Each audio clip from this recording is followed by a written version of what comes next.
Et bonjour les amis, c'est Anthony Storm, j'espère que vous allez bien. Et aujourd'hui nous allons revoir ensemble la petite période chaude qui a eu lieu il n'y a pas si longtemps, entre le 11 et le 16 octobre 2018. Il s'agit pour le coup d'un excédent qui a été particulièrement important, d'autant plus qu'on a eu 3 fois de suite les 25 degrés. Ce qui est très rare, normalement, sur Amiens, puisque c'est atteint en général une fois tous les 10 ans. Regardons donc tout cela de plus près avec un petit tableau. Donc voilà, je vous le propose dès maintenant. Comme vous pouvez le voir, donc du coup on n'a pas l'impression que ce sont des températures d'un mois d'octobre, mais pleinement plutôt de températures d'un été. Et vous pourrez d'ailleurs remarquer que le 15 octobre, il a quand même eu 15,6 degrés de TN. C'est relativement impressionnant parce qu'au final, on n'a vraiment aucune sensation automnale lorsque l'on voit ce genre de température et lorsqu'on est dehors pendant ce temps-là, puisque bon, là c'est carrément des valeurs d'été tout simplement.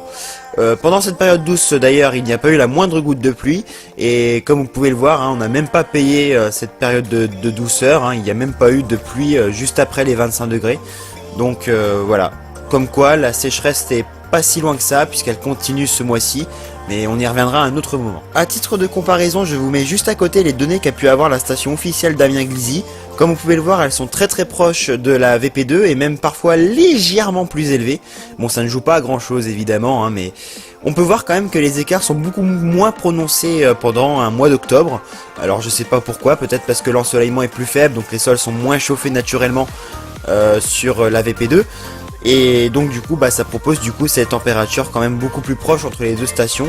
Même au niveau TN c'est assez similaire, sauf peut-être parfois où il peut arriver qu'il y ait quelques différences, mais globalement les deux stations se suivent plutôt bien, surtout ces derniers temps. Pour finir avec cette vidéo, j'aimerais quand même vous signaler que pour les moyennes, normalement le matin nous avons 8 degrés et l'après-midi environ 16 degrés.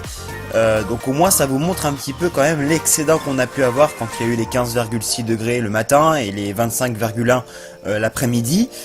C'est quand même assez sensationnel, et même si on ne bat pas le record mensuel, on bat quand même des records décadaires. La toute petite dernière indication, ce sera les excédents entre le 1er et le 16 octobre, puisque la journée on avait quand même plus de 4 degrés d'excédent et le matin plus de 3 degrés quand même, ce qui est quand même assez hallucinant. Bon, bien sûr, ça s'est stabilisé depuis le 16, puisque bon, les températures sont beaucoup plus basses, mais ça je ne le cache à personne, vous l'avez bien remarqué par vous-même. Si je devais vous donner un exemple, il y a eu 3 degrés là ces derniers jours, le 21 et le 23 octobre, donc voilà, je ne cache rien à personne. Mais malgré tout, voilà, l'excédent était quand même particulièrement marqué, et à mon avis il va rester bien présent à l'issue du mois, même si on surveillera quand même à partir du week-end la baisse des températures qui sera assez significative. Puisque la journée on aura du mal à atteindre les 10 degrés. Donc voilà, on va quand même suivre ça, c'est important de le voir un petit peu en direct. Voilà les amis, du coup pour cette vidéo, j'espère qu'elle vous a plu. Si c'est le cas, n'hésitez pas à mettre un pouce bleu ainsi qu'un commentaire, parce que ça me fait toujours plaisir. N'hésitez pas d'ailleurs à me dire pour anecdote vos petites températures personnelles que vous avez eues pendant cette période chaude, ça m'intéresse toujours. Et puis voilà, n'hésitez pas aussi à aller voir ma page Facebook, pour les nouveaux n'hésitez pas à vous abonner, enfin bon bref, c'est la coutume qu'on connaît bien. Je vous remercie donc les amis, et sur ce, prenez soin de vous.